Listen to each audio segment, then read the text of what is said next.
الحمد لله الذي لم يزل عالما قديرا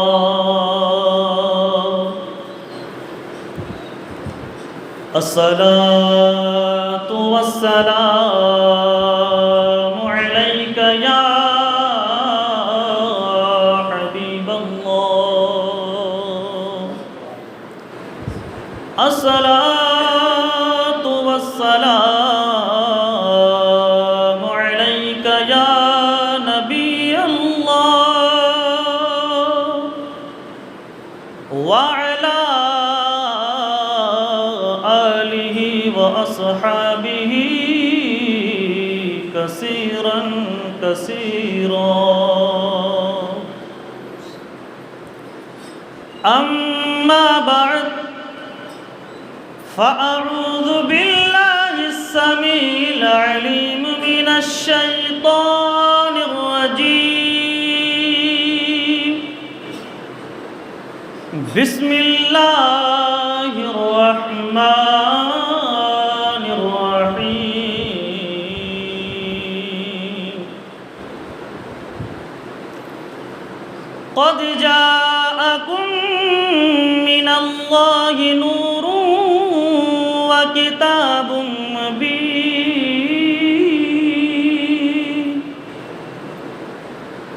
درود پاک باواز بلند آپ لوگ پڑھیے صلی اللہ علیہ یا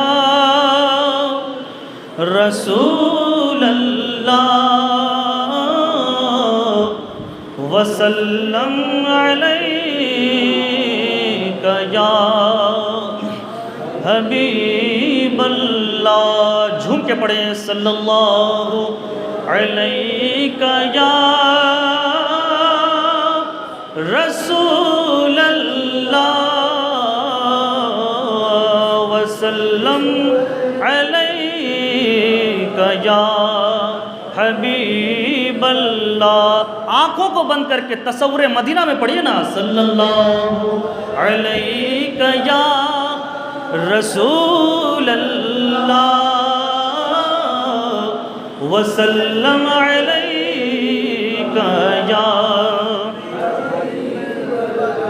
تو شاہ خوبا تو جانے جانا تو شاہ خوبا تو جانے جانا ہے چہرہ ام الکتاب تیرا تو شاہ خوبا تو جانے جانا تو شاہ خوبا تو جانے جانا ہے چہرہ ام الکتاب تیرا نہ بن سکی ہے مل کے پڑھیں نہ بن سکی ہے نہ بن سکے گا نہ بن سکی ہے نہ بن سکے گا مثال تیری جواب تیرا تو سب سے اول تو سب سے آخر تو سب سے اول تو سب سے آخر ملا ہے حسن دوام تجھ کو ہے عمر لاکھوں ہے عمر لاکھوں برس کی تیری ہے عمر لاکھوں برس کی تیری ہے نہ بڑھ سکی ہے نہ بڑھ سکے گا مثال تیری جواب تیرا آپ شعر کو سمجھیں، تو شاہ خوباں تو جانے جانا، اب خوبا کا معنی ہوتا ہے بیوٹیفل، ہینڈسم، بہت اچھا، خوبصورت. تو شعر کو سمجھیں، تو شاہ خوبائیں، تو حسینوں کا بادشاہ ہے. اسی میں شاعر نے یوں لکھا ہے، تو شاہ خوبا تو جانے جانا ہے، چہرہ ام الکتاب تیرا. مقطع محبت کے ساتھ بات فرمائیے آپ. ہے تو بھی سائن عجیب انسان کہ روز محشر سے ہے ہراساں. ہے تو بھی سائن عجیب انسان کہ روز محشر سے ہے ہراساں. ارے تو جن کی ہے نعت پڑھتا لکھتا سنتا، رے تو جن کی ہے نعت لکھتا، وہی تو لیں گے حساب تیرا. تو شاہ خوباں تو جان جانا ہے، چہرہ ام الکتاب تیرا. بعد از حمد و صلات لائق صد تعظیم و تکریم جملہ سامعین کرام و طلباء علوم نبویہ، السلام علیکم ورحمۃ اللہ وبرکاتہ. محترم حضرات، یہ کائنات بنی حضور کی وجہ سے. اس دنیا کو روشنی ملی حضور کے نور کے فیضان سے، یعنی حضور کے نور کا چمکنا دنیا کو چمک مل گئی. یعنی جب حضور تشریف لائے تو اس نور کی برکت سے سیدہ آمنہ کو وہ کرامت ملی کہ مکے میں ہیں، مصر کے محلات کو دیکھ رہے ہیں، کسریٰ کے وہ کنگرے کو گرتے ہوئے دیکھ رہے ہیں. وہ نور کا کمال دیکھیے. جب سیدہ آمنہ طیبہ طاہرہ کے بطن مقدس میں آتا ہے تو تمام پرندے سلام کرتے ہوئے نظر آتے ہیں. سلام علیکہ یا ام نبینا صلی اللہ علیہ وسلم. پرندے سلام کر رہے ہیں نبی کے امی کو کہ اے آمنہ تجھ پر سلام ہو، کیونکہ تم سید الانبیاء کی ماں ہو، تم سید الانبیاء کی ماں ہو. اب آئیے، میں نے جس آیت کریمہ کی تلاوت کا شرف حاصل کیا، میرا رب ارشاد فرماتا ہے کہ قد جاءکم من اللہ نور و کتاب مبین. تحقیق کہ تمہارے پاس اللہ کی جانب سے، اللہ کی طرف سے نور، ایک روشن کتاب آیا. اس میں مفسرین ارشاد فرماتے ہیں کہ نور سے مراد میرے آقا صلی اللہ علیہ وسلم ہیں، کتاب سے مراد قرآن مجید ہے. تو اسی آیت کے ضمن میں آگے بڑھنا چاہوں گا کہ جب میرا نبی دنیا میں تشریف لائے تو سراپا معجزہ بن کر کے آئے. سراپا معجزہ کیسے؟ اب آنکھ کا معجزہ دیکھتے ہیں. جب دیکھنے پہ آئے تو مدینے میں مصلی میں کھڑے ہیں، جنت کا نظارہ کر رہے ہیں. اب آنکھ تو آنکھ ہے، اب ناک کی بات کرتے ہیں، زبان کی بات کرتے ہیں. میرے آقا صلی اللہ علیہ وسلم حضور آئے، زمانے کو روشنی ملی. اب کس طرح روشنی ملی؟ آئیے، ہم وہ تھے پہلے جب حضور نہیں آئے تھے کہ جن کے باپ مر جاتے تو ماں سے شادیاں کرتی تھے. ماں بیٹے آپس میں شادیاں کر لیتے تھے. اگر اس زمانے میں بیٹیاں پیدا ہوتی تو بیٹیوں کو زمین میں زندہ درگور کر دیا جاتا تھا. ہم تو وہ تھے، اگر کوئی انسان مر جائے تو اس کے گوشت کو کھا لیتے تھے ہم لوگ. پڑوسی کا جو حقوق ہے اس کا پامال کرتے ہوئے نظر آتے تھے ہم. نہ باپ کی تمیز، نہ ماں کی تمیز، کسی کی تمیز نہیں، کسی کی عزت ہی نہیں تھی. جب میرے آقا صلی اللہ علیہ وسلم نے جب دنیا گیٹی میں تشریف لائے تو زمانے والے کو بتایا کہ اے ماں سے شادی کرنے والے سنو، یہ تیری ماں ہے، تم پر حرام ہے اور تمہارے لیے اس کے قدموں میں جنت ہے. وہ نبی جس کے آنے سے پہلے ماں سے شادی کر لیا جاتا تھا، جب نبی آئے تو اس کے قدموں میں جنت لا کر رکھ دیا. میرا نبی آنے کی برکتیں دیکھو. جب میرے نبی تشریف لائے تو ماں کے قدموں میں جنت لا کر کے رکھ دیا. بتاؤ جب تمہاری ماں کے قدموں میں جنت لا کر کے میرا نبی رکھ سکتا ہے تو بتاؤ میرا نبی کیوں نہیں باکمال ہو سکتا ہے؟ میرا نبی باکمال کیوں نہیں ہو سکتا؟ اب آئیے حضور کے دست مبارک کی بات کرتے ہیں. حضور اپنے دست سے کیا کیا کر سکتے تھے یا کر سکتے ہیں. ایک بدو دیہاتی بارگاہ مصطفیٰ میں حاضر ہوتے ہیں اور عرض کرتے ہیں کہ اے محمد. جب کوئی کافر بارگاہ مصطفیٰ میں آتے تو کیا کہتا؟ اے محمد. یا رسول اللہ کر کے نہیں پکارتا تھا, صرف محمد کر کے پکارتا تھا, اے محمد بن عبداللہ, کہ اے محمد میں تم پر تمہارا کلمہ پڑھ لوں گا, تم پر ایمان لے آؤں گا اگر تو اس درخت کو یہاں بلائے. اگر اس درخت کو تم یہاں بلا لو تو میں تم پر ایمان لے آؤں گا. تو میرے آقا صلی اللہ علیہ وسلم نے ارشاد فرمایا, اے بدو دیہاتی جاؤ اس درخت کو کہو جا کر کے کہ تمہیں محمد عربی صلی اللہ علیہ وسلم نے بلایا ہے. چنانچہ وہ بدو دیہاتی جا کر کے اس درخت کو خبر دیتا ہے اور عرض کرتا ہے, کہتا ہے کہ اے درخت تمہیں چلو نبی کونین نے بلایا ہے, محمد بن عبداللہ نے بلایا ہے, چلو. جو ہی یہ حکم سنا درخت ادھر اکھڑا, چاروں طرف سے اکھڑ کر کے چلنے لگا, چل کر کے بارگاہ مصطفیٰ میں حاضر ہو جاتا ہے اور عرض کرتا ہے یا رسول اللہ حکم فرمائیے. میرے آقا صلی اللہ علیہ وسلم نے ارشاد فرمایا درخت میں کون ہوں؟ درخت بزبان عربی کہنے لگا کہ یا رسول اللہ آپ نبیوں میں آخری نبی ہیں اور اللہ کے سچے رسول ہیں, اللہ کا محبوب ہیں. اور نبی پر کلمہ پڑھ کر کے بتایا کہ اے بے شک میں گواہی دیتا ہوں کہ بے شک آپ اللہ کے رسول ہیں محمد صلی اللہ علیہ وسلم. جب یہ بات دیہاتی سنا تو حیران ہو گیا. درخت کی یہ بات سنی, فوراً اس دیہاتی نے نبی آخر الزمان پر کلمہ پڑھ لیا اور مسلمان ہو گیا اور کہنے لگا یا رسول اللہ یا حبیب اللہ. تو پتا چلا کہ جب کافر ہوتا ہے تو نبی کو یا رسول اللہ یا نبی اللہ نہیں کہتا, یا محمد کہہ کے پکارتا ہے. جب اس کے سینے میں ایمان آ جائے تو یا رسول اللہ یا حبیب اللہ کہہ کے پکارتا ہے.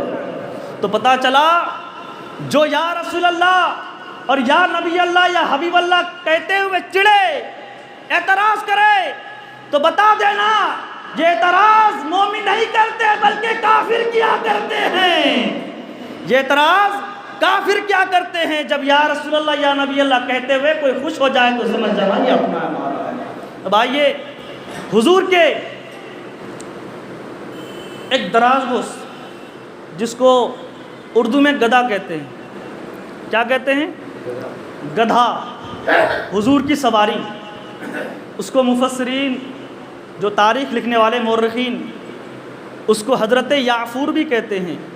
حضرت یعفور کے واقعات سے آپ کو میں منور کرتا ہوں کہ حضرت یعفور, اس کا حوالہ خصائص کبریٰ میں اس واقعہ کو علامہ جلال الدین سیوطی نے نقل کیا ہے. آپ ارشاد فرماتے ہیں کہ یعفور ایک دن آ کر کے صحابہ کی جماعت میں آ کر کے حضور صلی اللہ علیہ وسلم کے سامنے بڑبڑایا, کچھ بولا. تو صحابہ کرام نے عرض کیا کہ یا رسول اللہ یہ گدھا کیا کہہ رہا ہے؟ بھائی کوئی جانور آپ کو آ کر کے کچھ کہے تو سمجھ پائیں گے؟ آپ نہیں سمجھ پائیں گے. آپ رات دن جانوروں کے قریب رہتے ہیں, جانوروں سے ہل چلاتے ہیں اس کے ذریعے سے. آج تک کسی بیل کی بات سمجھ میں آئی آپ کو؟ آئی ہے؟ بولیے نا بھائی, آئی ہے؟ نہیں آئی ہے. لیکن صحابہ کرام کا یہ عقیدہ تھا کہ میرا نبی ہمارے لیے تو ہمارے لیے کل کائنات ہر مخلوق کے لیے نبی بن کے آئے ہیں. میرے نبی کا بارگاہ ایسی بارگاہ ہے کہ جو بھی اس بارگاہ میں آئے اس کی باتیں سنی جاتی ہیں. چنانچہ صحابہ کرام عرض کرنے لگے کہ یا رسول اللہ یہ گدھا کیا کہہ رہا ہے آپ کو؟ میرے آقا صلی اللہ علیہ وسلم نے ارشاد فرمایا کہ اے میرے غلاموں, اے میرے صحابہ سنو, یہ گدھا مجھے یہ کہہ رہا تھا یا رسول اللہ ہمیں قبول نہیں کر لیتے, آپ اپنی سواری کے لیے قبول تو نہیں کر لیتے؟ چنانچہ میرے آقا صلی اللہ علیہ وسلم نے اس کو اپنی سواری کے لیے قبول کر لیا اور نام رکھ دیا یعفور. کیا نام رکھا؟ یعفور. یعفور. اب سنیں اس کا کمال دیکھیے. جب میرے آقا صلی اللہ علیہ وسلم اس پر سوار ہوئے, جب اس پر سوار ہوئے تو ایسا کمال کہ میرے آقا صلی اللہ علیہ وسلم نے ارشاد فرمایا اے یعفور جاؤ صدیق کو بلا کر لے آؤ, عمر کو بلا کر لے آؤ, عثمان کو بلا کر لے آؤ, علی کو بلا کر لے آؤ, طلحہ بن زبیر کو بلا کے لاؤ. یعنی کہ جس صحابہ کو میرے آقا صلی اللہ علیہ وسلم اس یعفور گدھے کو بھیجتے تھے بلانے کے لیے، جاتا ان تمام صحابہ کے دروازے کو کھٹکھٹاتا، جو ہی صحابہ کرام دیکھتے تو سمجھ جاتے حضور کی سواری ہے، حضور کا گدا ہے، حضور نے ہمیں طلب کیا ہے۔ چنانچہ صحابہ کرام ارشاد فرماتے تھے جو ہی وہ گدا ہمارے دروازے کو کھٹکھٹاتا تھا تو ہم لوگ سمجھ جاتے تھے حضور نے ہمیں طلب کیا ہے، حضور نے ہمیں بلایا ہے۔ چنانچہ حضور کی سواری کے پیچھے پیچھے ہم لوگ بارگاہ مصطفیٰ میں حاضر ہو جایا کرتے تھے۔ بتاؤ حضور کے سواری ہونے پر، حضور کے سوار ہونے پر اس گدھے کو اتنا کمال ملا، اسے پتا چل گیا کہ صدیق اکبر کون ہے، مولا کائنات کون ہے، عمر فاروق کون ہے، عثمان غنی کون ہے۔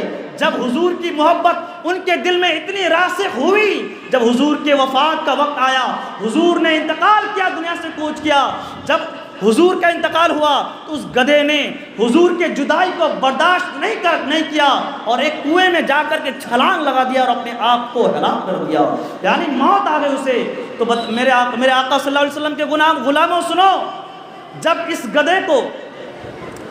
اس گدھے کو میرے نبی نے قبول کیا، ذرا سمجھیے گا، جب میرے نبی نے اس گدھے کو قبول کیا، ایسا کمال ملا، ایسی محبت ملی کہ صدیق کون ہے، فاروق کون ہے، ہر صحابہ کو سمجھنے لگے، پہچاننے لگے۔ تو میرے پیارے، جب ایک 4 ٹانگ والے جانوروں کو اتنا پتا ہے کہ میرا نبی آخری ہے، میرا نبی کریم ہے، میرے نبی کے بارگاہ میں اگر میں جاؤں گا، یہ عریضہ پیش کروں گا، رد نہیں کیا جائے گا بلکہ قبول کیا جائے گا۔ بس جب جانوروں کا عقیدہ یہ ہے کہ حضور کی بارگاہ ایسی بارگاہ ہے جو بھی سائل آئے اسے رد نہیں کیا جاتا بلکہ قبول کیا جاتا ہے، جب جانوروں کا عقیدہ یہ ہے تو بتاؤ ہم انسانوں کا عقیدہ کیا ہونا چاہیے، ہم سنیوں کا عقیدہ کیا ہونا چاہیے، ہم ولیوں کے ماننے والوں کا عقیدہ کیا ہونا چاہیے۔ ہم بھی یوں پکارتے ہیں کہ یا رسول اللہ ہم باغی نہیں ہیں بلکہ ہم ماننے والے ہیں، اس وجہ سے کہ میں وہ سنی ہوں جمیلے قادری، مرنے کے بعد میرا لاشا بھی پڑے گا، الصلاۃ والسلام۔ تو میرے پیارے حضور کے غلاموں سمجھو، جب جانوروں کے بات سمجھ میں آ گئی کہ میرا نبی بڑا با کمال ہے تو ہم انسانوں کو، عقل والوں کو سمجھنا چاہیے کہ ہم بھی اپنے دلوں کو، اپنے دل و دماغ کو بارگاہ مصطفیٰ میں جھکا دیں۔ تو میرے پیارے حضور کا کمال تو دیکھو، حضور جب دنیا میں تشریف لائے، ابھی تشریف آوری ہی کی بات ہو رہی ہے، تو پہلے زمانے میں کیا ہوتا تھا، جب بچہ پیدا ہوتا تھا تو کیا ہوتا پتہ ہے، بچے کو سلایا جاتا تھا، اس پر ہانڈی جلایا جاتا تھا۔ کیا کیا جاتا تھا بولیے؟ ہانڈی جلایا جاتا تھا، ہانڈی رکھ کر کے نظر اتارا جا رہا تھا۔ جو ہی ہانڈی کو چہرے مصطفیٰ کے اوپر لایا گیا، اس ہانڈی کے پرخچے اڑ گئے، تاریخ میں لکھا ہے اس ہانڈی کے پرخچے اڑ گئے، ٹوٹ پھوٹ کر بکھر گیا۔ گویا رب بتا رہا ہے پگلے کس چہرے کو مجھ سے چھپا رہا ہے، جو عالم الغیب ہے، اس چہرے کے سامنے اس ہانڈی کی کیا حیثیت ہے، جس کے نام کی برکت سے نگاہ بد کی بیماری دور ہو جاتی ہے۔ اس ہانڈی میں اتنی کیا طاقت ہے جو میرے نبی کے اوپر جو بدنگاہی ڈالے اس پر کیا یہ ہٹا سکتی ہے۔ میرے پیار، چنانچہ جب میرے آقا صلی اللہ علیہ وسلم گود میں حضرت آمنہ طیبہ طاہرہ کی گود میں تھے، ایک بادل آیا۔ کیا آیا؟ بادل آیا۔ اس بادل نے میرے نبی صلی اللہ علیہ وسلم کو اٹھایا اور چاروں جانب گھما دیا۔ حضرت آمنہ فرماتی ہیں کہ میں نے کہنے والے سے سنا، صدائے ہاتف غیبی آواز آئی کہ یہ میرا محبوب ہے، اس کو مشارق و مغارب میں گھماؤ، پورا پچھم اتر دکن تمام جانب دکھاؤ اور تمام مخلوق میں یہ اعلان کر دو، تمام مخلوق کے دلوں میں ڈال دو اور پہچانا دو کہ یہ میرا محبوب ہے۔ آج جب ان کے بارگاہ میں آؤ تو ادب لازم ہے، عزت لازم ہے۔ جب بارگاہ مصطفیٰ میں حاضر ہو ادب سے پیش آؤ۔ تمام مخلوقات کے دلوں میں اللہ نے اپنے محبوب کی محبت ڈال دی۔ جب شیر بارگاہ مصطفیٰ میں حاضر ہوتا ہے، عرض کرتا ہے یا رسول اللہ میں تو بکری کو اس لیے پکڑا تھا، کئی دنوں سے آپ کی زیارت نہیں ہوئی تھی، میں دیکھنا چاہ رہا تھا، زیارت کرنا چاہ رہا تھا، آپ نہیں آئے تھے۔ ہو سکے میں آپ کی بکری کو پکڑ لوں، اس کے بہانے سے آپ جنگل میں تشریف لائیں، اس کے بہانے سے بکری کے بہانے سے میں آپ کی زیارت کر لوں، اور کوئی غرض نہیں تھا یا رسول اللہ، یا رسول اللہ میں نے آپ کی زیارت کرنی تھی اس لیے آپ کے بکری کو پکڑا تھا۔ اور کہیں پر بتاؤ حضور کا حسن اخلاق،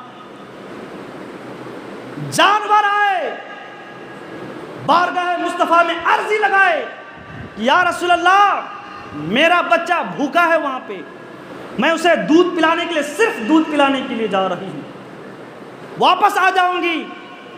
وعدہ کرنے کے بعد جانور واپس آئی، ہرنی واپس آئی، وعدہ کے مطابق منظر دیکھا تو حضور سرور کائنات صلی اللہ علیہ وسلم نے ارشاد فرمایا اے بدو دیہاتی تم کیا کہتے ہو، اس ہرنی کو آپ ہی قبول کر لیجئے، اس ہرنی کو تحفہ کے بطور تحفہ قبول کر لیجئے۔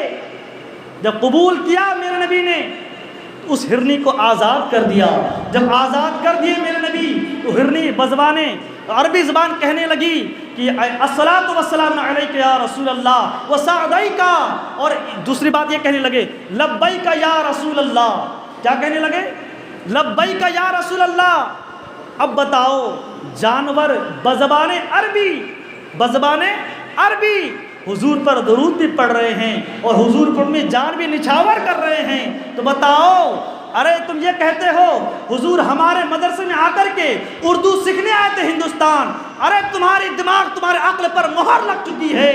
جب جانور عربی بول سکتا ہے، جب جانور کی زبان سے میرا رب عربی جاری کر سکتا ہے، تو بتاؤ اردو زبان میرے نبی کی زبان سے کیوں نہیں جاری کر سکتا ہے؟ چنانچہ ضرور جاری کر سکتا ہے۔ جب جانور عربی بول سکتے ہیں تو میرا نبی بھی ہر زبان بول سکتے ہیں۔ میرے نبی کے آنے سے پوری کائنات کو انسانیت ملی اس لیے کہ قرآن لا ریب قرآن رب نے عطا کیا اپنے محبوب کو، اور یہ قرآن انسانیت کا درس دیتا ہے۔ وہ یہ کہتا ہے کہ قرآن دہشت گردی پھیلاتا ہے، وہ غلط کہتا ہے، اس لیے کہ اس نے قرآن کا علم نہیں سیکھا، حدیث کا علم نہیں سیکھا۔ اگر قرآن کا علم سیکھتا تو وہ ضرور انسان بنتا۔ اب آئیے دوسری طرف، آج ہم لوگ سائنس پڑھتے ہیں، 5 منٹ اور لوں گا، ہم سائنس پڑھتے ہیں اور غیر کیا کہتا ہے کہ قرآن میں کیا رکھا ہے؟ کہتے ہیں نا بھائی کہ قرآن میں کیا رکھا ہے، قرآن کو کیوں پڑھتے ہو؟ اور کچھ اپنے مسلمان بھائی بھی یہ سوچتے ہیں کہ قرآن سے بھوت بھگانے کے لیے، یا کوئی مر جائے تو اس کے سراہنے پہ پڑھنے کے لیے۔ نہیں بھائی، یہ تو یہ ہے، یہ کرامت بات کی چیز ہے، پہلے یہ انسانیت کا درس دینے والی کتاب ہے۔ یہ اب یہودیوں نے اس قرآن سے سائنس کی باتیں نکال کر کے خود سے کتاب لکھ کر کے آپ کے سامنے میں پیش کیا تاکہ اس کتاب کو آپ خریدیں اور پڑھیں ان کی غلط سلط عقائد کو۔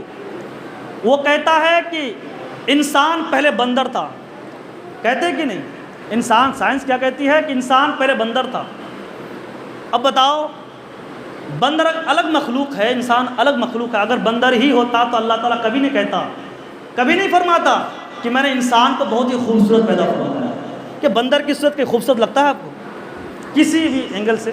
دانت دیکھیں آپ اس کو، سڑے ہوئے دانت معلوم ہوتے ہیں، چہرہ عجب گجب، بال بھی سارے جسم پر، ہاتھ پیر پر ناخن الگ طریقے سے عجب گھنونی ٹائپ کے جانور معلوم ہوتے ہیں۔ اور یہ بندر نما انسان، یہ جو بندر کی سوچ رکھنے والے یہ کہتے ہیں، ہم اس کو سائنسداں نہیں مانتے، اس لیے کہ قرآن ایک سائنس والی کتاب ہے۔ جو قرآن کے مطابق سائنس کی بات کرے ہم اس کی بات کو مانتے ہیں۔ کوئی یہ کہے کہ انسان پہلے بندر تھا، وہ نرا بندر ہے، وہ پہلے بندر ہی تھا، اس لیے اپنی نسل کی باتیں بتا رہا ہوں۔ اب دوسری بات، اور یہ بتاتے ہیں کہ اس قرآن کو مت پڑھو بلکہ ان سائنس کو پڑھو۔ کتنا بڑا دھوکہ ہے، آپ کو قرآن سے دور کیا اور سائنس کے نام پہ دھوکہ دیا۔ تو میرے پیارے، یہ قرآن لا ریب کتاب ہے، اس قرآن کو پڑھو، سمجھو، صرف بھوت بھگانے کے لیے کتاب نہیں ہے، انسانیت بخشنے کے لیے کتاب ہے۔ یہ تمام انسانوں کے لیے کتاب ہے، ہر انسان چاہے مسلمان ہو، ہندو ہو، عیسائی ہو، جس مذہب سے تعلق رکھنے والا ہو، ہر ایک کے لیے کتاب ہے، ہر کوئی پڑھ سکتا ہے۔ اور جہاد کا الگ معنی لیتے ہیں، جہاد کا معنی ہوتا ہے کوشش کرنا۔ کیا معنی ہوتا ہے؟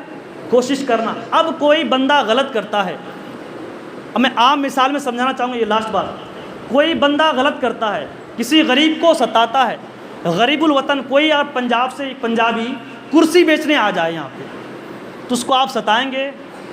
تو جو اس گاؤں میں جو عقل والے، صحیح معنوں میں باتوں کو سمجھنے والے، انسانیت کا درد رکھنے والے، وہ کیا کریں گے آپ کے خلاف؟ ماریں گے آپ کو، یا آپ کے کان پکڑ کر کے تھانے میں لے جائیں گے؟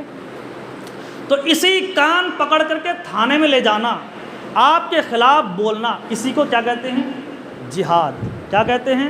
عام لفظوں میں جہاد کہتے ہیں، یعنی کہ برائی کے خلاف آواز کو بلند کرنا جہاد کہتے ہیں۔